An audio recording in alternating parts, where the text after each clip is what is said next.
Le créneau acéricole vous présente les membres de son organisation, parce que chaque maillon de l'industrie acéricole est essentiel pour son développement. Agir ensemble pour innover et exceller. Merci à nos partenaires. Bonjour, moi c'est Olivier Lemay. Ici à la cabane à sucre, je m'occupe de l'administration. Je fais aussi de la transformation avec Mathieu. Je l'aide aussi dans tout ce qui est au niveau de la forêt, au niveau de la production. Moi, c'est Mathieu Castonguay. Comme Olivier l'a dit, je suis en charge un petit peu plus de la production, de la forêt, la transformation des produits chez Doux.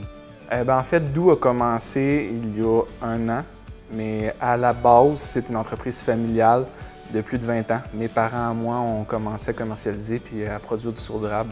Quand Mathieu s'est intégré dans l'entreprise, c'était clair pour lui qu'il voulait transformer l'érable, il ne voulait pas juste la produire en vrac.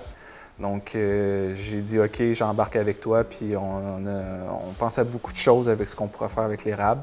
L'idée de transformer, c'est aussi d'aller plus loin que le baril, dans le fond, simplement vendu en vrac, qui est transformé par d'autres transformateurs, qui est amalgamé avec tout plein de sirops. Il y a une grosse différence entre un sirop qui vient d'une cabane à sucre en particulier versus un sirop d'épicerie, qui est fait avec des bons sirops, mais tout mélangé ensemble, qui perd un peu de son identité. Chez Doux, on offre le sirop d'érable dans différents contenants.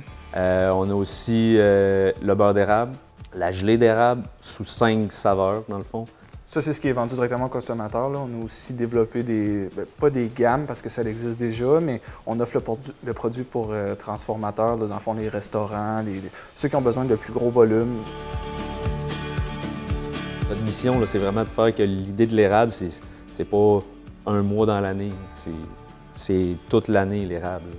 C'est certain que ce qui est difficile avec l'érable, c'est son coût. Donc ça reste toujours un produit qui est niché, puis on sait pourquoi, puis on le comprend, ça c'est correct. Mais si les gens sont prêts à faire un choix de consommer un sucre qui est meilleur, d'aller vers ça, je pense, d'être conscient de ce qu'on consomme.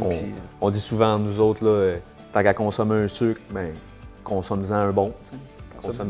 Consomme le meilleur.